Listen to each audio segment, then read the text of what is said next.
अस्सलामु अलैकुम वरहमतुल्लाहि वबरकातुहू। रमज़ान का चाँद देखकर जो सबसे पहली इबादत हम लोगों को करनी होती है वो बताइए कौन सी होती है? आप लोग जवाब दोगे कि मुफ्ती साहब वो तो तरावी की इबादत होती है। तरावी की नमाज जब रमज़ान का हम चाँद देखते हैं तो सबसे पहली इबादत जिसकी हम और आप तैयारी करते हैं वो तरावी है। इशा की नमाज़ पढ़नी है। इशा की नमाज़ पढ़ने के बाद तरावी शुरू हो जाती है चाँद देखकर। तरावी जो है ना ये बड़ी प्यारी और ख़ूबसूरत इबादत है रमज़ान की। अल्लाह के नबी सल्लल्लाहु अलैहि वसल्लम का मुबारक इरशाद है कि जो शख्स इशा की नमाज़ के बाद तरावी पढ़ता है ईमान और यकीन के साथ अल्लाह से मोहब्बत रखते हुए, तो अल्लाह ताला उसके जितने पिछले गुनाह होते हैं तमाम गुनाहों को माफ़ फरमा देता है। तरावी ये एक ऐसी इबादत है जो सहाबा इकराम 1 लाख से ज़्यादा सहाबा इकराम इशा की नमाज़ के बाद 20 रकत तरावी पढ़ा करते थे। सहाबा इकराम के बाद बुज़ुर्गान दीन, ताबिईन, तबे ताबिईन, अइम्मा मुज्तहिदीन, फ़ुक़हा, मुफ़स्सिरीन, मुबल्लिगीन, कोई भी अल्लाह का वली ऐसा नहीं है जो तरावी जिन्होंने ना पढ़ी हो। रमज़ान की बहुत सारी इबादतें हैं। रमज़ान में हम लोग इबादत के काम करते हैं। रमज़ान की एक बड़ी प्यारी और ख़ास इबादत है इशा की नमाज के बाद 20 रकत तरावी पढ़ना।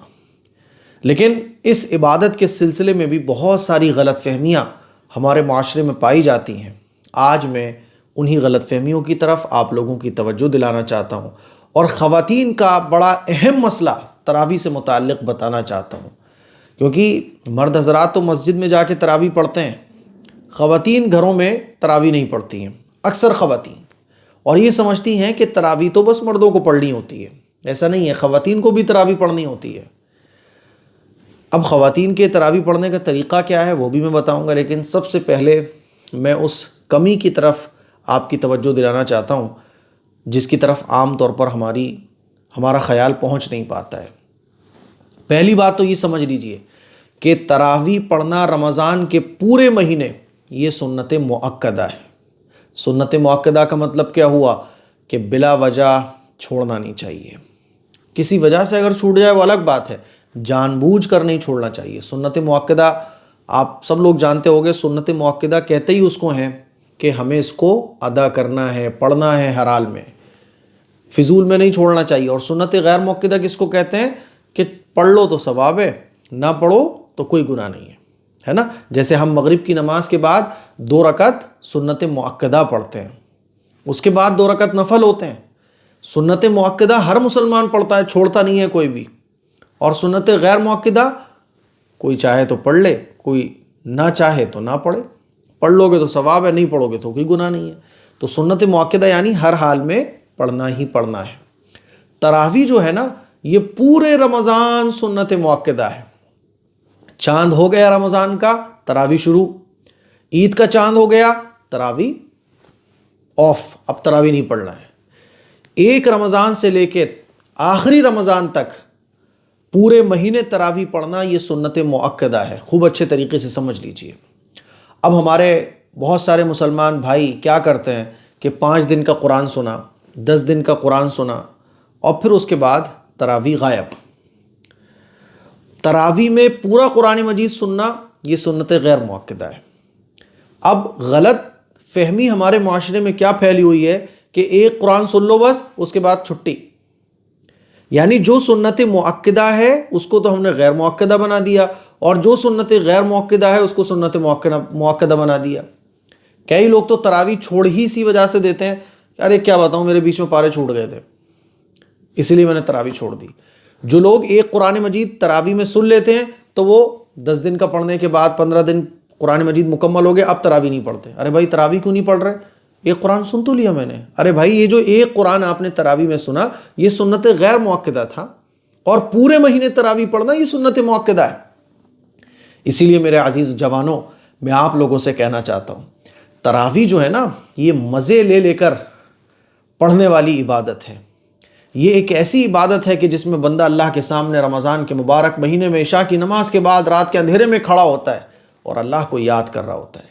तरावी एक ऐसी इबादत है जिसमें आदमी का ईमान और यकीन ये होता है कि मैं अल्लाह के सामने खड़ा हूँ, अल्लाह मुझे देख रहा है, अल्लाह के सामने मैं खड़ा हूँ, अल्लाह मुझे देख रहा है, इस ख्याल के साथ जब 20 रकत तरावी आदमी पढ़ता है ना, तो उसकी कैफियत ही अलग हो जाती है। कुरान मजीद को वो गौर से सुनता है कि मैं अल्लाह का कलाम सुन रहा हूँ। और कुरान मजीद पढ़ाने वाले जो तरावी में वो मज़े ले के अल्लाह की मोहब्बत में डूबते हुए कुरान मजीद को पढ़ा रहे होते हैं। अल्हम्दुलिल्लाहि रब्बिल आलमीन अर्रहमानिर रहीम मालिकी यौमिद्दीन। तो तरावी जो है ना, ये अल्लाह के साथ अपना कांटेक्ट मजबूत करने वाली इबादत है। इसको हमने बोझ बना लिया कि 10 दिन का पढ़ लो, 5 दिन का पढ़ लो, 15 दिन का पढ़ लो, अब छुट्टी। 10 दिन 15 दिन पढ़ने के बाद अब दुकान संभालेंगे। अरे मेरे भाई, जो अल्लाह आपको आपकी मेहनत पर, यानी आप तरावी छोड़कर कमाओगे, जब अल्लाह तरावी छोड़ने पर आपको रिस्क दे सकता है, तो आप सोचो कि अल्लाह की मोहब्बत में जब आप तरावी पढ़ोगे तो अल्लाह कितना देगा। अल्लाह के हुक्म पर चलोगे तो अल्लाह कितना देगा। जो काम अल्लाह तुम्हारा 10 घंटे में करवा रहा है ना, अल्लाह को राज़ी करोगे तो अल्लाह ताला वो काम तुम्हारा 1 घंटे में भी करवा सकता है। इसीलिए ये बात जहन से निकाल दी जाए कि 10 दिन तरावी पढ़ने के बाद छुट्टी नहीं। ये इरादा करो आज मेरे साथ आप लोग कि इंशाअल्लाह पूरे महीने हम तरावी पढ़ेंगे, 1 दिन की तरावी भी छोड़ेंगे नहीं। मौत का मेरे अजीज़ों कुछ पता नहीं है। जितना झोली में अपनी नेकियां भर सकते हो भर लो। आखिरत में यही तरावी काम आने वाली हैं, यही नमाजें काम आने वाली हैं। दुनिया का तो सब यहीं रह जाना है। इसीलिए मैं आप लोगों से गुजारिश करना चाहूँगा, पहली नियत ये कि इंशाअल्लाह कोई तरावी पूरे महीने में हमारी छूटेगी नहीं। कुरान मजीद भी हम सुनेंगे पूरा तरावी में, और पूरे महीने तरावी पढ़ेंगे। 5 दिन 10 दिन भीड़ खूब होती है, फिर उसके बाद लोग गायब। अरे भाई, अब तरावी क्यों नहीं पढ़ रहे? अरे मैंने तो कुरान पढ़ लिया। अरे कुरान पढ़ लिया तो क्या हुआ, अब तरावी माफ़ थोड़ी हो गई है। तो ये गलतफहमी दूर की जाए। दूसरी अहम बात तरावी के सिलसिले में जो मैं आप लोगों को बताना चाहता हूँ, वो दूसरी बात ये है कि जिस तरह से तरावी पढ़ना मर्दों पर सुन्नत मुअक्कदा है, बिल्कुल इसी तरह से तरावी पढ़ना ख़वातीन के लिए भी सुन्नत मुअक्कदा है। ख़वातीन को भी चाहिए कि पूरे रमज़ान 20 रकत तरावी इशा की नमाज के बाद आप पढ़िए। अगर आप तरावी नहीं पढ़ेंगी तो आप भी गुनहगार होंगी। सुन्नत मुअक्कदा का मतलब ये होता है कि कभी कभार किसी उज़्र की वजह से अगर छूट जाए तो कोई मसला नहीं है। जानबूझकर छोड़ना और छोड़ने की आदत बना लेना ये इंतहाई गलत है। मैं एक मरतबा अपने रिलेटिव के यहाँ गया तो ख़वातीन से जो हमारी रिश्तेदारों में आती हैं उनसे मुलाकात हुई। तो मैंने देखा तरावी के बाद, मैं गया हुआ था घर पे किसी काम से ऐसे ही मिलने, या शायद इफ्तार का कोई प्रोग्राम था। तो मैंने ऐसे ही अपनी तमाम जो मेरी खालाएँ हैं और फुफियाँ वगैरह भी हैं और भी रिश्तेदार थी, तो मैंने कहा तरावी पढ़ती हैं आप लोग? तो अक्सर ख़वातीन का जवाब ये था कि अच्छा, क्या तरावी औरतों पर भी है? तो मैंने वहाँ तमाम अपनी जो ख़वातीन थी रिश्तेदारों में, उनको सबको मैंने बताया कि तरावी आपको पढ़ना है, तरावी पढ़ना चाहिए, तरावी छोड़ना नहीं है। ख़वातीन पर तरावी जिस तरह से मर्दों पर सुन्नत मुअक्कदा है, ख़वातीन पर भी है। अब ख़वातीन तरावी कैसे पढ़ें? तो पहले तो ख़वातीन भी नियत करें कि इंशाअल्लाह 20 रकत तरावी हम पढ़ेंगे पूरे रमज़ान। जो अजर व सवाब मर्दों के लिए है वो आपके लिए भी है। तरावी पढ़ना है, ये नियत कर लो आप। अब ख़वातीन कहाँ पढ़ें? तो बहुत सारी मसाजिद ऐसी हैं जहाँ ख़वातीन का भी पर्दे के साथ इंतज़ाम होता है। तो ख़वातीन अगर चाहें तो मसाजिद जहाँ पर ख़वातीन के पर्दे का इंतज़ाम है वहाँ पे भी जाके पढ़ सकती हैं। या आपके घर में कोई आपका बच्चा हाफिज़ है तो घर के लोग, जो आपका बच्चा हाफिज़ है, बेटा हाफिज़ है, भाई हाफिज़ है, तो घर में अगर आपके तरावी हो रही हैं तो आप सबसे पीछे खड़े होकर तरावी जमात के साथ भी पढ़ सकती हैं, है ना। मैं बहुत सारे जो हाफिज़ कुरान हैं जिनको मस्जिद में जगह नहीं मिल पाती, मैं उनसे कहता हूँ, वो कहते हैं मुफ्ती साहब जगह बताइए, जगह नहीं मिल पा रही है। तो मैं कहता हूँ अगर जगह नहीं मिल पा रही है तो कोई बात नहीं, घर पे खड़े हो जाओ। भाई असल क्या है, तरावी पढ़ाना है ना। असल कुरान मजीद का दौर हो जाए, तरावी में आप कुरान मजीद पढ़ाओ, यही तो असल है ना। तो अपने अब्बा को ले लो, भाई को ले लो, पीछे सफ़ में अपनी घर की मस्तूरात को ले लो, अपने घर पे तरावी पढ़ाओ यार, क्या प्रॉब्लम है। ज़रूरी थोड़ी है कि मस्जिद होगी जब ही तरावी पढ़ानी है। तरावी तो आप अपने घर पे पढ़ाओ, बरकतें आएंगी, रहमतें आएंगी, मस्तूरात को भी आसानी होगी। तो ख़वातीन का अगर इंतज़ाम जमात के साथ है तो जमात के साथ भी ख़वातीन तरावी पढ़ सकती हैं, और जमात के साथ अगर इंतज़ाम नहीं है, जैसे कि आम तौर पर ऐसे ही होता है, तो आप अपने घरों पर रहते हुए 20 रकात तरावी पढ़ें। कैसे पढ़ी जानी है? इशा की नमाज़ पढ़िए, आप चाहें तो वित्र इशा की नमाज़ कंप्लीट कर लें, और आप चाहें तो ऐसा भी कर सकती हैं कि 20 रकात तरावी पढ़ने के बाद आखिर में वित्र पढ़ें। दोनों तरीके बिल्कुल ठीक है। तो सबसे पहले आप इशा की नमाज़ पढ़िए, इशा की नमाज़ पढ़ने के बाद आप नियत बांध दीजिए कि मैं 20 रकात तरावी पढ़ने जा रही हूँ। इकट्ठी नियत बांध दीजिए आप, बिल्कुल ऐसे ही बोलना है आपको, मैं 20 रकात तरावी पढ़ने जा रही हूँ। सुन्नत मुअक्कदा तरावी जब बोला तो इसमें सब कुछ आ गया। अब तरावी सुन्नत मुअक्कदा वास्ते अल्लाह ताला के, नमाज अल्लाह ही के वास्ते पढ़ी जाती है। मुँह मेरा काबे शरीफ की तरफ, तो काबे की तरफ ही रुक करके नमाज़ पढ़ी जाती है। तो बस आप इतना कह लें कि मैं 20 रकात तरावी पढ़ने जा रही हूँ, बस हो गई नियत। दिल में सोच लें तब भी हो गई नियत, ज़बान से कह लें तब भी हो गई। अब आप 2-2 रकात करके आप 20 रकात तरावी कंप्लीट करेंगी। 2 रकात पढ़िए, 2 रकात पढ़िए, 2 रकात पढ़िए। 4 रकात जब हो जाएं तो 1 मिनट का रेस्ट कीजिए। उसमें आप तरावी की जो दुआ है वो भी पढ़ सकती हैं, और तरावी की दुआ याद नहीं है तो आपको जो याद हो दुरूद शरीफ पढ़ लीजिए, वरना खामोश भी रह सकती हैं। 4 रकात पर थोड़ा सा बैठिए, फिर 2 रकात पढ़िए, 2 रकात पढ़िए, 8 हो जाए फिर थोड़ा सा बैठिए, 2 रकात पढ़िए, 2 रकात पढ़िए, 12 पर फिर थोड़ा सा बैठिए। 2-2 रकात करके इस तरह से आपको 20 रकात कंप्लीट करना है। क्लियर है ना? बीच में अगर उठना पड़ जाए तो, एक सवाल ये भी ख़वातीन पूछती हैं, तो मान लीजिए बीच में अगर आपको उठना पड़ जाता है तो इस उठने में भी कोई हरज की बात नहीं है। बच्चा जाग गया, बच्चा रोने लगा, किसी ने खाना मांग लिया, कोई आ गया, तो कोई हरज की बात नहीं है। 2 रकात कंप्लीट करने के बाद अगर आप इधर उधर चली जाती हैं, या मान लीजिए बच्चों को सुलाने की ज़रूरत पड़ गई तो आप बिस्तर पर लेट भी जाती हैं, तो इससे कोई आपकी तरावी में फ़र्क पड़ने वाला नहीं है। बात समझ आ रही है?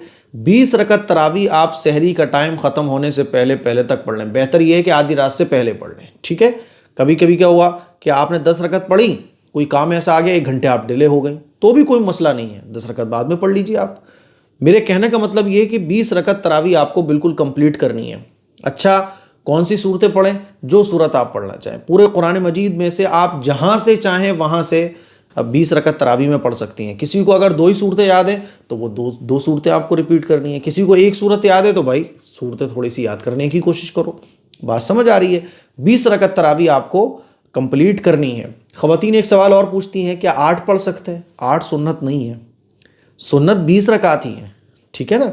जैसे मिसाल के तौर पे ज़ोहर की नमाज़ आप पढ़ती हो तो 4 रकात सुन्नत मुअक्कदा पहले होती हैं, 2 रकात सुन्नत मुअक्कदा बाद में होती हैं। आप कोई सिर्फ 4 पढ़ ले, आखिर की 2 रकात सुन्नत मुअक्कदा ना पढ़े, तो जाहिर सी बात है उसने 2 रकात सुन्नत मुअक्कदा को छोड़ दिया। ऐसे ही 20 रकात तरावी पढ़ना सुन्नत मुअक्कदा है, आप 8 पढ़ रही हो तो इसका मतलब आपने 12 को छोड़ दिया। इसलिए 20 पढ़ने की कोशिश करो। अच्छा, जो लोग 8 पढ़ते हैं वो क्या भाई, वो जाने। हमें सहाबा इकराम के नक्श कदम पर चलना है। सहाबा इकराम कितनी पढ़ा करते थे? 20 पढ़ा करते थे। हज़रत उमर फ़ारूक, हज़रत उमर फ़ारूक रज़ी अल्लाह तआला अन्हु, हज़रत उस्मान गनी, हज़रत अली और तमाम सहाबा इकराम रिज़वानुल्लाहि तआला अलैहिम अजमाइन ने 20 रकात तरावी पढ़ी है। 4 जो फ़ुक़हा हैं बड़े बड़े, हज़रत इमाम अबू हनीफ़ा, इमाम शाफ़ई, इमाम मालिक, इमाम अहमद रहमहुमुल्लाह ताला, इन्होंने 20 रकात तरावी पढ़ने का कहा है और ख़ुद ही 20 रकात तरावी पढ़ा करते थे। बड़े बड़े अल्लाह वाले वलीउल्लाह 20 रकात तरावी पढ़ा करते थे। तो जो लोग बचना चाह रहे हैं उनको तो छोड़ दो आप, हमें सहाबा इकराम के नक्श कदम पर चलना है तो 20 रकात तरावी पढ़नी है। तो मुझे उम्मीद है कि तरावी पढ़ने का पूरा तरीक़ा ख़वातीन को अच्छे तरीके से समझ आ गया होगा। अच्छा, एक सवाल और ख़वातीन पूछती हैं कि अगर कोई खातून इमामत करे तो ख़वातीन की जो इमामत है वो कोई खातून नहीं कर सकती। इमामत के जो फ़राइज़ हैं वो मर्द के ऊपर ही आयद होते हैं। इमाम अगर मर्द है तो उसके पीछे ख़वातीन तरावी की नियत बांध सकती हैं, लेकिन कोई हाफिज़ा है और वो खातून इमाम बन जाए तो ये बिल्कुल दुरुस्त नहीं है, ये तरीक़ा अच्छा नहीं है। ख़वातीन जमात के साथ पढ़ेंगी तो इमाम के पीछे, और अगर कोई ख़वातीन का इमाम नहीं है मर्द में तो खातून इमामत नहीं करेगी, फिर ख़वातीन तन्हा अपनी तरावी पढ़ेंगी। तो ये कुछ ज़रूरी मसाइल थे तरावी से मुताल्लिक़। तरावी पढ़िए, तरावी पढ़ने के बाद जब दुआ मांगे तो मुझे अपनी दुआओं में ज़रूर याद रखिएगा। इस क्लिप को शेयर कीजिएगा, दूसरों तक पहुँचाइएगा, ताकि हमारी वो बहनें, वो बच्चियाँ, वो बेटियाँ और हमारे वो मर्द हज़रात जो इस तरह के गलतफ़हमी का शिकार हैं तरावी से मुताल्लिक़, वो उनकी गलतफ़हमी दूर हो, उनको इल्म हासिल हो, और रमज़ान की ये जो खूबसूरत इबादत है तरावी, इससे वो महरूम ना रहें। अस्सलामु अलैकुम व रहमतुल्लाहि व बरकातुहू।